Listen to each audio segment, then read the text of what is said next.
Hello hello hello. भैया, पहला question.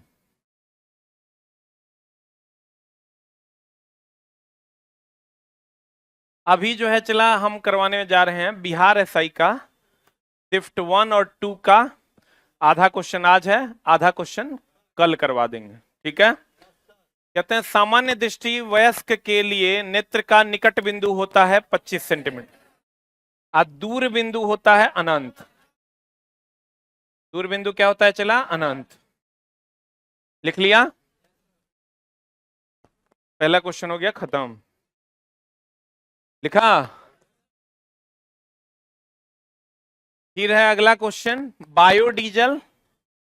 पहले तो बायोडीजल चला बहुत लोग जानते हैं कि पेड़ पौधों से ही होता है, लेकिन पेड़ से भी होता है, यानी पादप से भी होता है बायोडीजल प्राप्त होता है, और जानवर से भी बायोडीजल प्राप्त होता है। ठीक है ना? और ये करंज, महुआ, जट्रोफा, अरंडी चारों से प्राप्त होता है। आंसर हो जाएगा ABCD। हो गया? इचला हम लोग के यहाँ नहीं पाया जाता है, इसलिए हम लोग को नहीं पता है। हमारे यहाँ पाया जाता है अरंडी, महुआ, करंज और जेट्रोफा हमारे यहाँ पाया जाता है। उधर अलग अलग राज्य में, हमारे यहाँ बिहार में नहीं पाया जाता है। क्या? मध्य प्रदेश वगैरह में जेट्रोफा पाया जाता है, वहां खेतीय होता है बहुत सारा। आंसर इसका हो जाएगा ABCD। बायोडीजल होता क्या है चला? बायोडीजल होता क्या है? बायोडीजल हम लोग प्राप्त करते हैं चला कम प्रदूषण में। हम लोग गाड़ी चला सकते हैं और हम लोग पेड़ पौधों से भी डीजल बना सकते हैं, क्योंकि जमीन के अंदर का डीजल धीरे धीरे समाप्त हो जाएगा, पेट्रोलियम समाप्त हो जाएगा, तो हम लोग इसका उपयोग करेंगे। इसका आंसर हो जाएगा D फॉर डॉग। कौन सी गैस ओजोन परत के लिए हानिकारक है? सबको पता है, क्लोरोफ्लोरोकार्बन, CFC। सही है ना? ओजोन परत के लिए हानिकारक कौन है? क्लोरोफ्लोरोकार्बन। सिर्फ 2 का ये क्वेश्चन, इसमें कोई दिक्कत है क्या? सबको पता है ये सूर्य है, ये आपका ओजोन परत है। अगर कह देगा ओजोन परत का निर्माण किससे होता है, ओजोन परत का अगर कह दे निर्माण, तो निर्माण चला पराबैंगनी किरण से होता है। किससे होता है? पराबैंगनी किरण से ओजोन परत का निर्माण भी होता है। ये सूर्य का प्रकाश यहां से चला आता है, अवरक्त किरण यहां तक, पृथ्वी तक। और ये जो रेफ्रिजरेटर और एसी से जो क्लोरोफ्लोरोकार्बन निकलता है, उसी से ओजोन परत का नाश होता है। ये जो पराबैंगनी किरण आता है, पराबैंगनी आई है क्या? ओजोन, हाँ, अवरक्त। ये क्या है चला? अवरक्त किरण। तो अवरक्त किरण पृथ्वी तक आती है, अब पराबैंगनी किरण ओजोन परत द्वारा क्या हो जाती है? रुक जाती है। तो ये जो हमारा रेफ्रिजरेटर और एसी है, इससे क्लोरोफ्लोरोकार्बन निकलता है, जो ओजोन परत का क्या करता है? नाश करता है। इसलिए आंसर क्या हो जाएगा? CFC।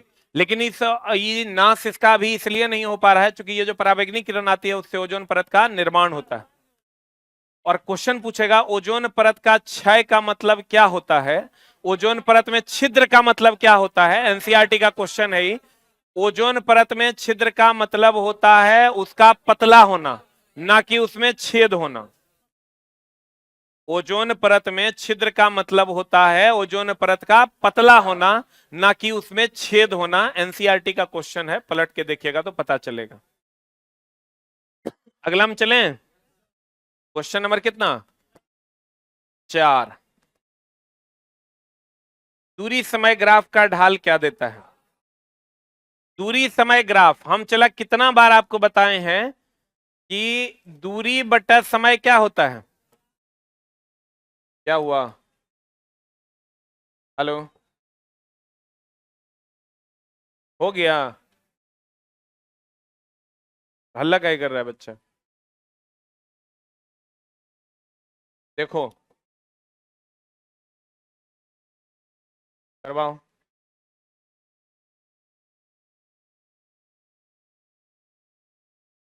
चला, दूरी बटा समय क्या होता है? चाल। विस्थापन बटा समय वेग, और वेग बटा समय क्या होता है? वेग बटा समय क्या होता है?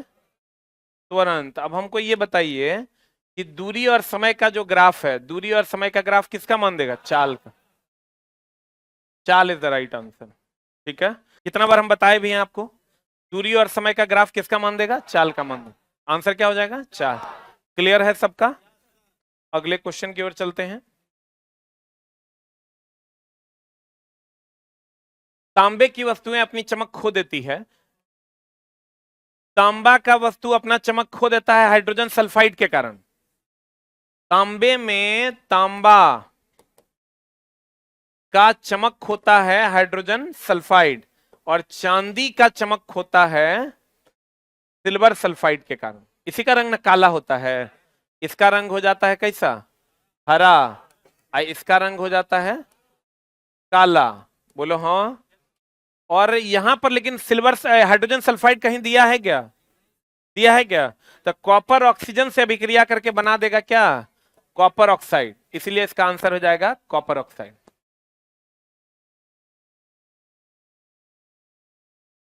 क्या हो जाएगा? Copper oxide.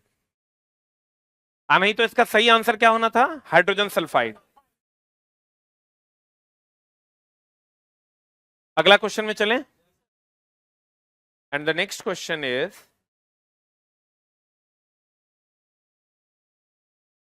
ये तो चला बहुत बार हम बताए हैं, बोले भी हैं कि अब नए ट्रेंड में ही क्वेश्चन पूछने लगा है। कितना बार आपको हम बताए होंगे, गैस का द्रव में बदलना डिपोजिशन या निक्षेपण कहलाता है। नहीं बताए हैं? बताइए क्या होगा? द्रव अवस्था से गुजरे बिना गैस अवस्था का सीधे ठोस, हम हमेशा बच्चों को बोलते हैं कि बच्चे, ठोस जब सीधे गैस में बदलेगा इसको कहते हैं ऊर्ध्वपातन।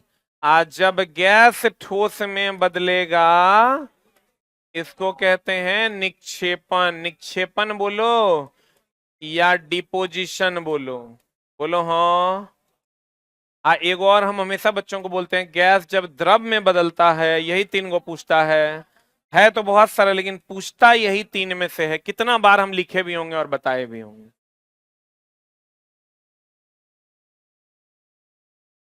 हो गया?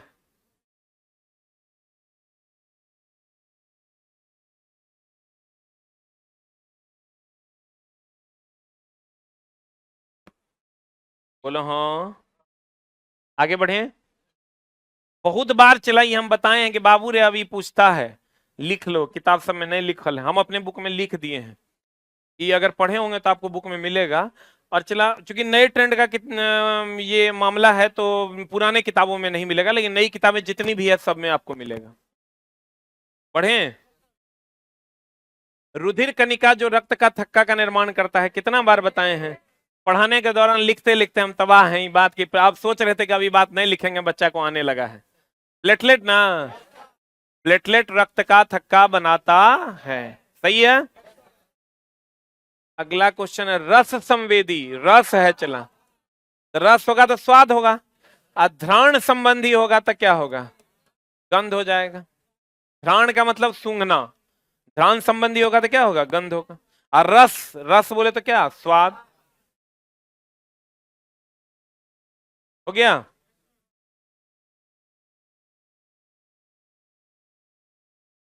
ये भी कितना बार बताए होंगे, किताब में भी चला लिखा हुआ है। वेग की दिशा किधर होती है? अगर कोई बॉल वृत्ताकार पथ पर घूम रहा है, टूट जाएगा तो ये स्पर्श दिखा दिशा की ओर चला जाएगा। What is answer? उस बिंदु पर वृत्ताकार पथ के स्पर्शीय रेखा के अनुदिश। जब एक पत्थर के टुकड़े को धागे में बांधकर क्षैतिज वृत्ताकार पथ पर घुमाया जाता है तो पत्थर के टुकड़े का वेग किसी बिंदु पर क्या होगा? स्पर्श रेखा की दिशा में। अभिकेंद्र बल और अभिकेंद्र त्वरण की दिशा किधर की ओर होगी? केंद्र की ओर होगी। तो याद है? अगर लिखे होंगे तो किताब में भी लिखल है। हर किताब में चला मिलेगा, कुछ कुछ में नहीं मिलेगा, लेकिन जो साइंस का रियल बुक होगा उसमें लिखल रहता है कि वेग की दिशा स्पर्श रेखा की दिशा में, और त्वरण और बल की दिशा किधर की ओर? केंद्र की। आंसर क्या हो जाएगा? B for ball. टूटेगा तो ये स्पर्श रेखा की दिशा में चल देगा। रुधिर वाहिकाएं जो एकल एंडोथीलियम स्तर से निर्मित होता है, एकल सबसे मूल कोशिकाएं हैं, अतः रुधिर वाहिका, रुधिर जो रुधिर का क्या करता है, वहन करता है, उसी को हम लोग क्या कहते हैं, केशिका कहते हैं। केशिका क्रिया द्वारा ही एक स्तर से दूसरे स्तर में रुधिर जाता है। आंसर क्या हो जाएगा आपका, केशिकाएं।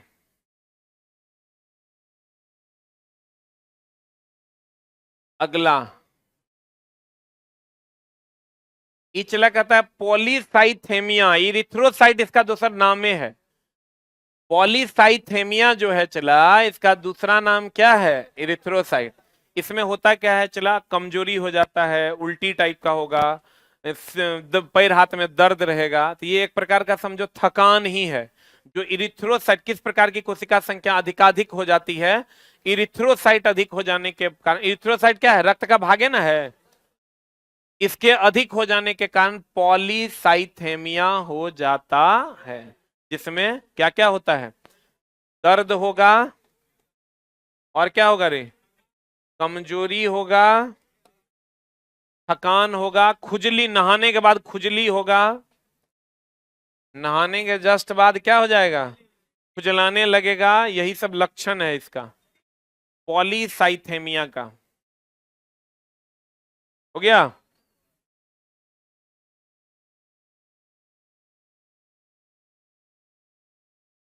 And the next question is, sodium के यौगिक का नाम बताइए जिसका उपयोग कितना बार बोले हैं, कौन होगा, धवन सोडा। धवन सोडा के कारण ही ना जल की कठोरता को दूर किया जाता है।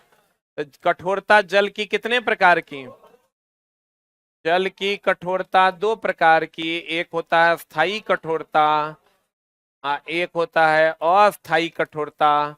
अस्थायी कठोरता होता है कैल्शियम मैग्नीशियम के क्लोराइड एंड सल्फेट के कारण, पढ़े हैं। आई होता है कैल्शियम और मैग्नीशियम के बाइकार्बोनेट के कारण, बाइकार्बोनेट के कारण। आंसर क्या हो जाएगा बताओ, इसको शुद्ध क्या किससे क्या आता है, धवन सोडा। धवन सोडा बोले तो वॉशिंग सोडा ना, फॉर्मूला बता, Na CO3 × 10H2O, सही है ना। विरंजक चूर्ण से कहेगा कौन सी गैस निकलेगी, क्लोरीन। जिप्सम CaSO4 × 2H2O, पढ़े हैं। चूने का पत्थर CaCO3।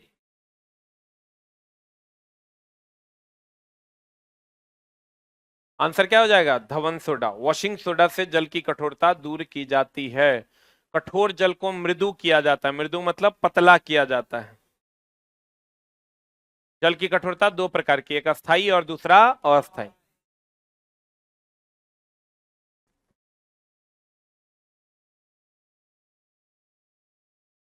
पादप हार्मोन वृद्धि का संदमन करता है। संदमन का मतलब होता है चला कमी या रोकना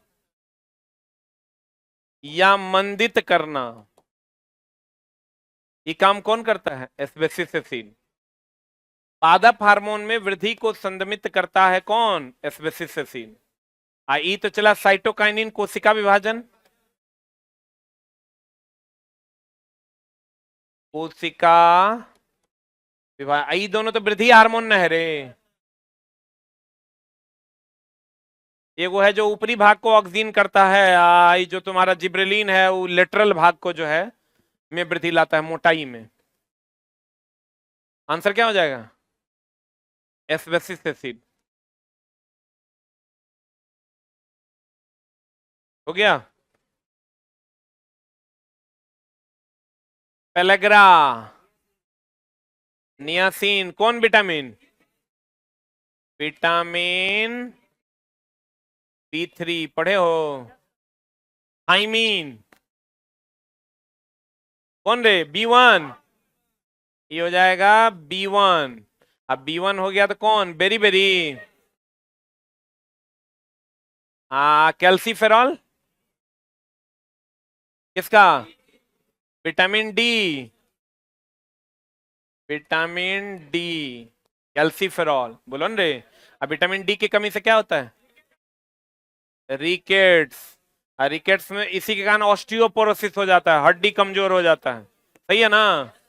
राइबोफ्लेविन, B2, सही है।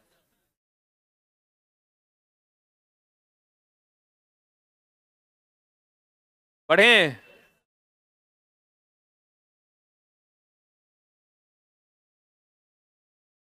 ये तो चला इतना ना, सुबह से आया ही बच्चा ये क्वेश्चन लेकर के, अब पता नहीं कहां से वो क्या पढ़ लिया। अनाधून निचला निम्नलिखित तत्वों में सबसे कम विद्युत ऋणात्मक यहाँ हो जाए, यहाँ क्लोरीन है, चला सीजियम हो जाएगा। अब बच्चा एकदम कह रहा है सर लिथियम, फलना सर बताए, चिलना सर बताए, लिथियम कैसे हो जाएगा? जुलूम हो जाएगा। लिथियम कभी नहीं होगा, इसलिए नहीं होगा कि सबसे कम विद्युत ऋणात्मक होता है फ्रांसियम। फ्रांसियम नहीं है, लेकिन बोल जनरल यूज में सीजियम आता है, इसलिए सीजियम होगा। सबसे अधिक कह देगा तो फ्लोरीन हो जाएगा। फ्लोरीन। कौन? आप इलेक्ट्रॉन बंधुता अगर कह देगा सबसे ज्यादा क्लोरीन का होता है, ठीक ना? ये तो मामला गड़बड़ा जाएगा। अनाधून मार्केट में घूम रहा है लिथियम, जो कि साफे चला गलत है। देखो, ये आपको पता होना चाहिए कि आवर्त में जो है इधर से इधर जाते हैं, बढ़ता है कि घटता है? इधर से इधर जाते हैं तो घटता है। तो चला, जब घटता है तो हे लीना करो रब से फरियाद। ये तो कह रहा है निम्नलिखित तत्वों में सबसे कम, तो सबसे कम इधर से इधर आने पर नीचे वाला ना होगा, इधर से इधर जाने पर घटता है, तो लिथियम कैसे हो जाएगा? इचला हो जाएगा। सबसे ज्यादा यूज में आता है कौन? सीजियम, तो इसलिए आंसर क्या हो जाएगा? सीजियम। ऐसे फ्रांसियम है नहीं है। आज दूसरा अगर कह देता सबसे अधिक, तो इधर से इधर जाने पर बढ़ता है, बोले ने? तो विद्युत ऋणात्मकता कह रहा है, तो भैया अक्रिय गैस तो जोड़वे नहीं करता है अपने में, तो सबसे ज्यादा तब कौन हो जाएगा? फ्लोरीन। फ्लोरीन हो जाएगा सबसे अधिक। अब बच्चा एकदम परेशान है कि लिथियम होगा, लिथियम, लिथियम एकदम नहीं हो गया? अरे हुआ। अगला, एक समान वृत्तीय गति में निम्न राशि अस्थिर रहती है, कौन रे? चाल और गतिज ऊर्जा अस्थिर रहती है। दो को अस्थिर रहता है, कौन कौन? चाल और गतिज ऊर्जा। आंसर क्या दिया है? बाप रे, एक समान वृत्तीय गति में अस्थिर रहता है चाल और गतिज ऊर्जा। A for Apple is the right answer. अगला, निम्नलिखित में से कौन सा अतिस्रगीय? चला देखो, इसमें क्या है ना, इसका इंग्लिश ही से दाढ़ी का अलग करना अतिस्रगीय है। अतिस्रगीय मिश्रण जो है, इचला होता है द्रव से ठोस अशुद्धि को अलग करना। द्रव से ठोस अशुद्धि को, बताओ कीप के द्वारा होगा? फनेल के द्वारा होगा? ओकरा में कीप को ले लोगे, ओकरा में द्रव और ठोस अशुद्धि डालोगे तो अलग अलग हो जाएगा क्या? उसके बाद कौन है? प्रभाजी आसवन। प्रभाती आसयन लिखा गया है, प्रभाजी आसवन। प्रभाजी आसवन होता है पेट्रोलियम का शुद्धिकरण, द्रव से द्रव को अलग करना। प्रभाजी आसवन होता है द्रव से द्रव को अलग करना।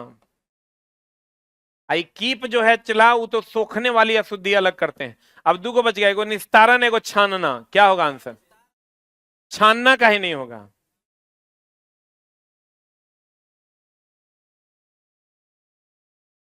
आंसर होगा चला निस्तारण, क्योंकि छानने में छन्ने का आकार निर्धारित नहीं है। अब छानने का आकार तो कुछ भी हो सकता है, लेकिन निस्तारण विधि से हम बहुत आसानी से इसको अलग कर सकते हैं। आंसर, प्रभाजी आसवन होता है पेट्रोलियम का शुद्धिकरण। किसका शुद्धिकरण? पेट्रोलियम का शुद्धिकरण, लिख लो। प्रभाजी आसवन वेरी वेरी इंपॉर्टेंट।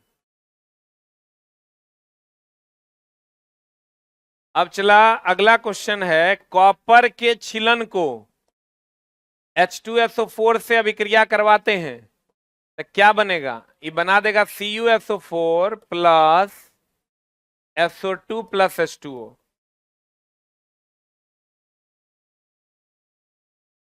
लिख लिए, आंसर बताओ क्या हो जाएगा। SO2 is the right answer. Copper जब हाइड्रोजन सल्फेट से अभिक्रिया करेगा, यानी सल्फ्यूरिक एसिड से अभिक्रिया करेगा, तो copper sulphate plus SO2 plus क्या बना देगा, H2O। पढ़ें।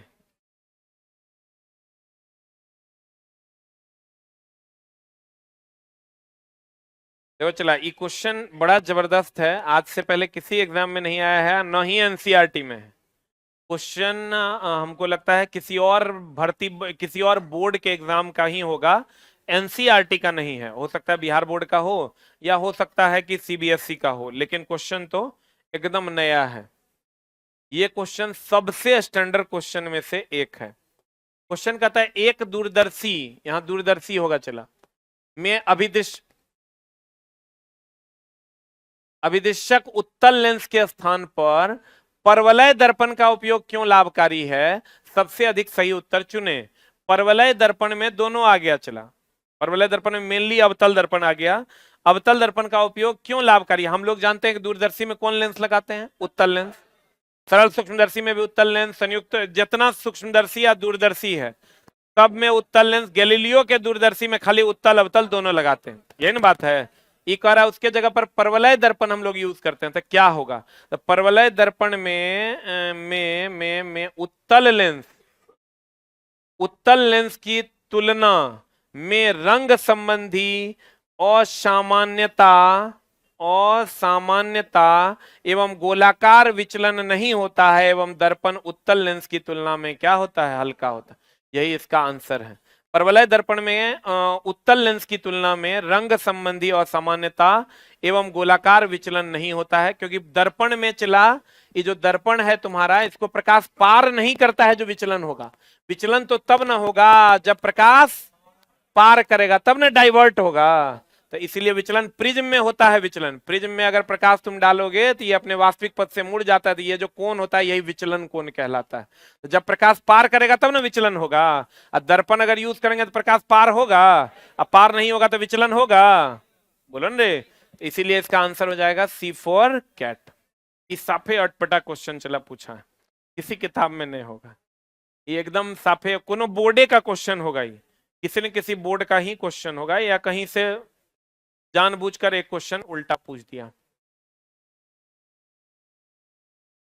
कहता है अनपथती ने अनअपची अनपचई, जो न पचता हो। सुना होगा चला, कभी साग खाए हो, साग वाग खाते हो, उसमें सेलुलोज की मात्रा बहुत ज्यादा होती है, पचता है, पचता है रे, जैसा खाओगे वैसा निकालोगे। इसीलिए तो शाकाहारी की छोटी आंत लंबी होती है, क्योंकि खाली वो घासे फूस खाता है, और घास फूस में सबसे ज्यादा क्या खाता है, सेलुलोज। सेलुलोज अनपचई है, यानी जल्दी पचता नहीं है। तो कहते हैं चला यहाँ माल्टोज, बताओ माल्टोज, सुक्रोज और लैक्टोज खाते हो, तुरंत नहीं पचता है। चीनी खाओ, ग्लूकोज खाओ, माल्टोज खाओ, सुक्रोज खाओ, तुरंत पच जाएगा। लेकिन चला सेलोबाइयोस जो है इस सेलुलोज का ही एक भाग है। किसका एक भाग है, जो जल्दी पचता नहीं है। तो राइट आंसर इज क्या, डी। इसमें आंसर हो सकता था सेलुलोज। आंसर क्या हो सकता था चला, सेलुलोज। क्या हो सकता था, सेलुलोज। सेलुलोज को ही पचाने के लिए ना शाकाहारी की छोटी आंत लंबी होती है, वो जल्दी पचता नहीं है। तुम खा के देखो, डायरेक्ट तुम घास फूस जैसे साग वाग खाते हैं हम लोग, पचता है क्या, नहीं पचता है, आसानी से नहीं पचता है। आंत में पाचन के पश्चात अवशोषित वसा का वहन किया, यहां भी चला आंसर। बहुत सारा बच्चा सुबह से आएगी, रुधिर होगा, चला आंसर लसिका होगा। आंसर क्या होगा, लसिका। इसका सेकंड आंसर रुधिर होगा, क्योंकि रुधिर तो लसिका जो है रुधिर का भाग है रे। क्वेश्चन कर रहा है आंत में पाचन के पश्चात अवशोषित वसा का वहन किया जाता है, कहां से, लसिका। इसका सेकंड आंसर क्या होगा, रुधिर। अब प्लाज्मा का काम क्या है, अपशिष्टों का परिवहन करना। अब प्लेटलेट का काम क्या है, रक्त का थक्का बनाना। सीरम तो जांच के लिए यूज करते हैं, सोरम नहीं होगा, सीरम होगा। वायु में ध्यान न ध्वनि है, ये गलती है, आंसर गलती है। वायु में ध्वनि का विचरण है केवल अनुदैर्ध्य तरंग। ध्वनि का विचरण कहता तब अनुदैर्ध्य अनुप्रस्थ दोनों होता। यहां माध्यम क्लियर कर दिया है वायु में, तो क्या होगा? अनुदैर्ध्य। तुम लोग भी सही है, मारा होगा अनुदैर्ध्य, सही है ना?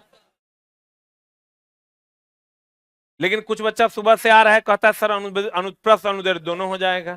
ये एकदम गलत है, कभी नहीं होगा। वायु में ध्वनि तरंग क्या है? अनुदैर्ध्य है। क्या है? अभी चला बच्चा जो आ रहा है वो अपने हिसाब से डिफाइन करता है, लेकिन गरीब आदमी है, चला हमरो डिफिनेशन सुन लो। हवा में ध्वनि तरंग अनुदैर्ध्य है, द्रव के सतह पर अनुप्रस्थ है, द्रव के अंदर अनुदैर्ध्य है, ठोस में अनुप्रस्थ अनुदैर्ध्य दोनों है। अगर हवा प्रकाश पूछेगा तो प्रकाश हर जगह अनुप्रस्थ है।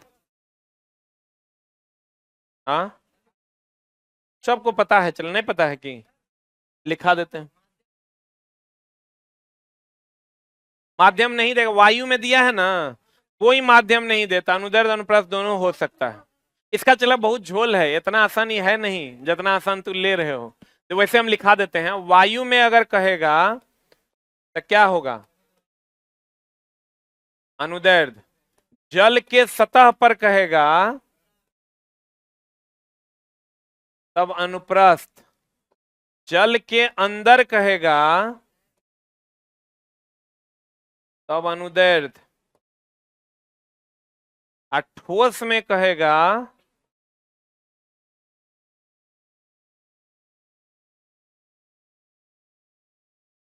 अनुप्रस्थ अनुदैर्ध्य दोनों। आज जितना ही ध्वनि तरंग के अलावे, ध्वनि तरंग को ही यांत्रिक तरंग कहते हैं, इसी को दाब तरंग कहते हैं, इसी को प्रत्यास्थ तरंग कहते हैं, इसके अलावे जितना है सब क्या मारना? अनुप्रस्थ। जैसे चला प्रकाश तरंग, विद्युत चुंबकीय तरंग, गामा, एक्स, पराबैंगनी, दृश्य, सवरक, सूक्ष्म, रेडियो, दीर्घ, ये सब क्या मारना है? अनुप्रस्थ। बढ़े? अरे बढ़े।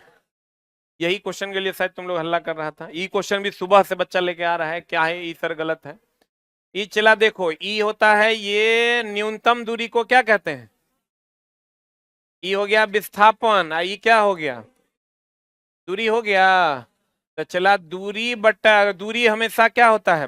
बड़ा, या तो एक ये ऐसा होगा या एक ही रास्ता होगा तो यही दूरी होगा, यही विस्थापन होगा। तो हमेशा ध्यान रखना कि या तो दूरी और विस्थापन बराबर होगा, या दूरी बड़ा होगा और विस्थापन छोटा होगा। यहाँ क्वेश्चन कर रहा है विस्थापन बटा दूरी, विस्थापन आप बटा क्या कर रहा है? चला दूरी। तो विस्थापन बटा जो दूरी होगा, विस्थापन छोटा कि बड़ा?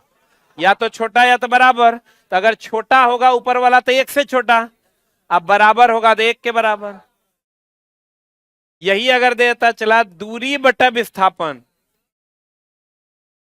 तो दूरी बटा विस्थापन, दूरी बड़ा या बराबर? बोलो, तो ये एक से बड़ा या बराबर। यहां आंसर क्या हो जाएगा?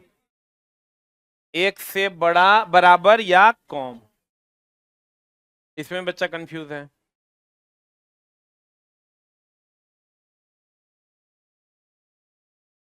हो गया?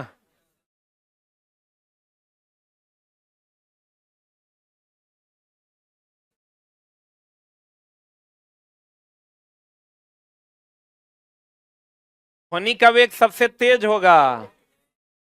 ध्वनि का वेग होता है ठोस में सबसे ज्यादा, द्रव में उससे कम और गैस में सबसे कम। तो सबसे ज्यादा देखो ना, के दिख रहा है, स्टील है आंसर, सही है ना?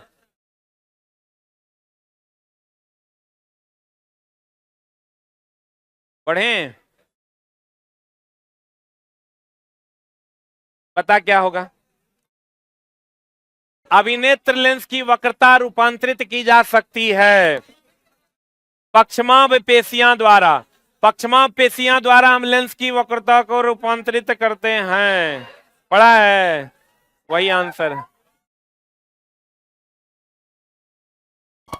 द्वार कोशिकाओं में जब जल अंदर जाता है तो वे फूल जाती हैं और रंध्र का छिद्र खुल जाता है। फूलने के बाद छिद्र खुलवे ना करेगा रे, आंसर। खुल जाता है तो खुल जाता है। यहां से शायद स्टार्ट है कि इससे पहले वाला भी दरोगे था, इसके बाद नहीं हो, हमको लगता है यहीं से स्टार्ट, यहीं से स्टार्ट है 12 क्वेश्चन। ये भी बिहार दरोगा का ही क्वेश्चन है। निम्नलिखित में से कौन सा तत्व, ये एकदम सही क्वेश्चन पूछा है। प्रतीक का जोड़ा सही है, मरकरी का एमआर, सिल्वर का एसआई, सोडियम का Na। इस सब से लड़ गया, ये लड़ा होगा, देखना तुम सब किताब, मेरे किताब से लड़ा है भाई, किसी से लड़े ना। मेरे किताब में ये बात हम जानते, दरोगा हम पूछेगा 20 बार लिखल है, एक बार नहीं है, 20 बार लिखल।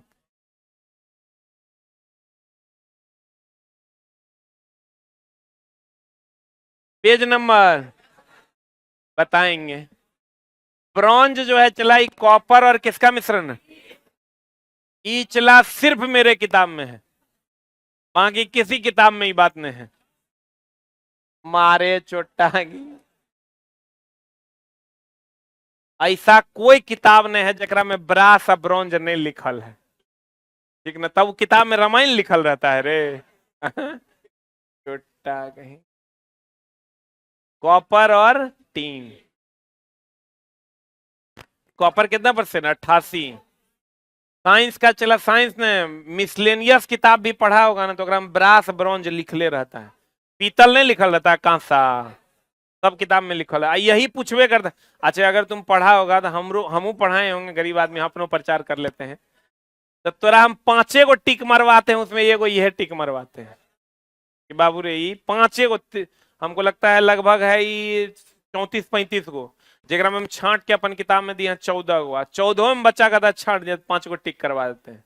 वो फिक्स है, वही पूछता है, सब एग्जाम में यही पूछता है, क्योंकि चला ब्रॉन्ज धातु का उपयोग हम लोग दैनिक जीवन में बहुत ज्यादा करते हैं, इसलिए ये पूछता है।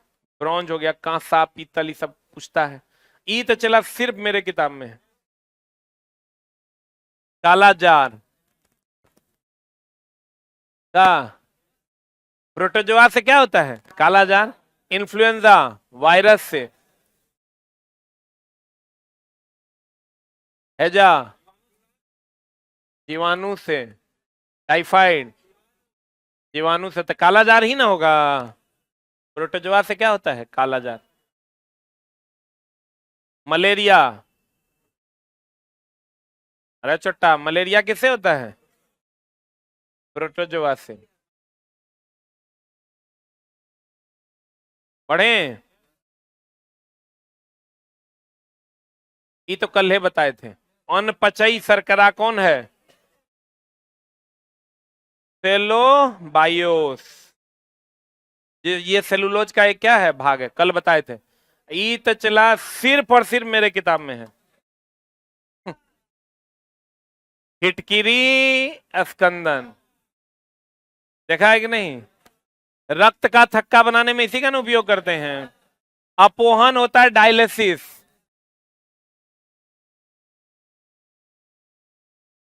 कृत्रिम तरीके से,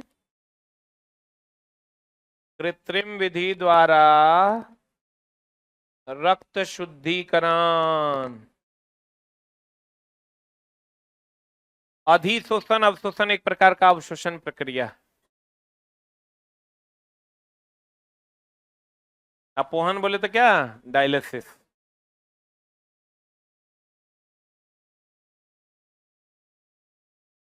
ईत चला एकदम जो है ना, तुम लोग कभी पढ़ा भी नहीं होगा, पहली बार देख रहा होगा ये क्वेश्चन, पहली बार देख रहा है। एड्रिनलिन, देख लो, आपातकालीन, इमरजेंसी, देखा कि ना, देखो देखो, फंस गया, यही सब।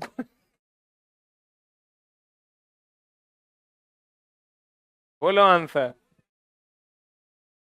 कुष्ठ रोग जीवाणु जनित है, टेटनस, हैजा, आई मेनिंजाइटिस हो गया, चला मेनिंजाइटिस, यो क्या है जीवाणुजनित, तो ई हो गया, ई हो गया। पोलियो तो वायरस से है, रेबीज भी वायरस है, तो एक और है जीवाणुजनित रोग को पहचानिए, तो ए और B is the right answer. बोलो ने, मोती झर्रा ये एक प्रकार का चला बुखार है, क्या ये बुखार है जो जीवाणु से होता है, किससे होता है, लेकिन अगर साथ में जो अगर दोस्त है पोलियो वायरस से होता है।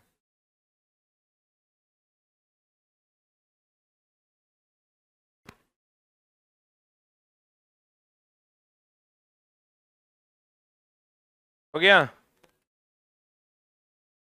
मोती झर्रा जो है चला, इसको हम लोग इंग्लिश में कहते हैं इंटेरिक फीवर, क्या कहते हैं इसको, इंटेरिक फीवर। मस्तिष्क वरण शोथ जो हो गया वो क्या हो गया, मेनिंजाइटिस। बुखार लगता है इसमें, मोती झर्रा में, इंटेरिक फीवर में। और रेबीज भी वायरल डिजीज है। न्यूमोनिया फेफड़ा से संबंधित है, न्यूमोनिया किससे संबंधित है रे, फेफड़ा से संबंधित। आंसर क्या होगा, ए और बी बोथ। पढ़े,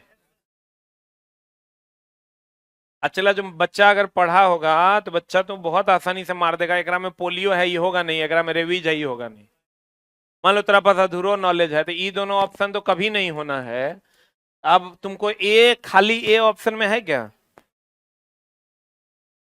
इसका मतलब देखो जहां जहां सी है वो आंसर नहीं होगा, ऐसे भी बन जाएगा सवाल।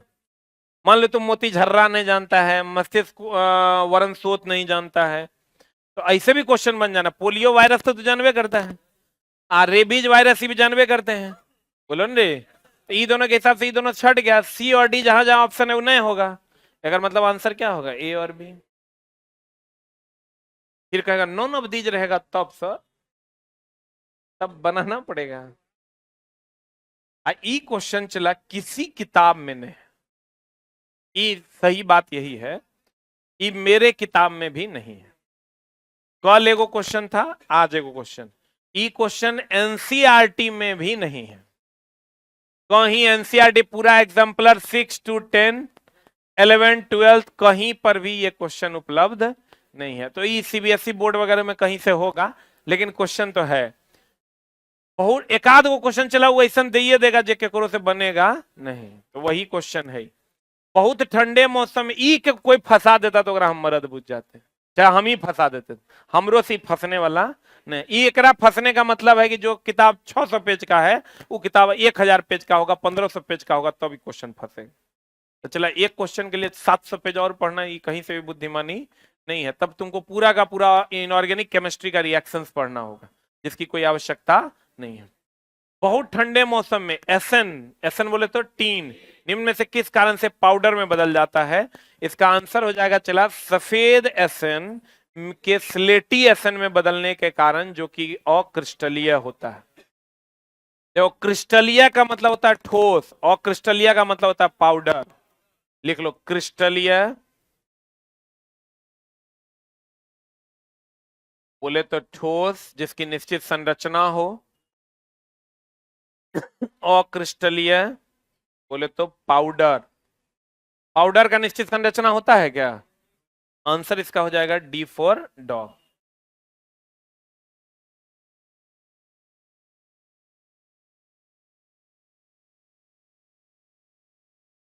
उस टाइप का है नहीं है। बहुत ठंडे मौसम में एसन निम्न में से किस कारण पाउडर में बदल जाता है।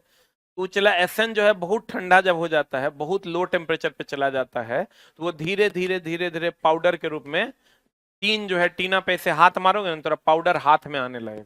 जब बहुत ठंडा हो जाएगा तब, बहुत ठंडा लिख दिया है, बहुत ठंडा मतलब माइनस में 273 से भी कम टेम्परेचर जाएगा, तभी दैनिक जीवन में संभव नहीं है। इसलिए क्वेश्चन आपको अटपटा लगेगा कि दैनिक जीवन में आप देखिए नहीं पाइएगा। ये बहुत ज्यादा ठंडा मौसम रहेगा, मतलब -273, 300 डिग्री सी माइनस में, -1 पे पानी बर्फ बन जाता है, उससे -273, 300 रहेगा तभी घटना होगा। ये आइडियल कंडीशन है, ऐसा होता नहीं है। फिर कहता उष्मा गति तो सब मार दिया होगा। उष्मा गति का दूसरा नियम क्या कहता है? बिना बाह्य बल के, दूगो स्टेटमेंट है इसका लिखना, उष्मा गति का दूसरा नियम,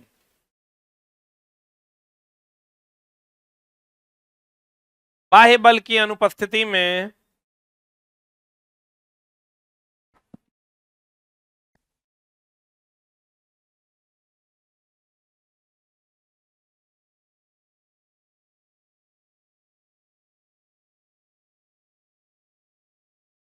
बाह्य बल की अनुपस्थिति में, बाह्य बल की अनुपस्थिति में कभी भी ऊष्मा निम्न ताप से उच्च ताप में नहीं जाएगी। कभी भी ऊष्मा निम्न ताप से उच्च ताप में नहीं जाएगी। कभी भी ऊष्मा निम्न ताप से उच्च ताप में जाएगी कि नहीं जाएगी? और इसका दूसरा स्टेटमेंट है, किसी भी मशीन की दक्षता 100% से कम होती है। किसी भी मशीन की दक्षता 100% से क्या होती है? कम होती है। किसी भी मशीन की दक्षता 100% से क्या होती है? कम होती है।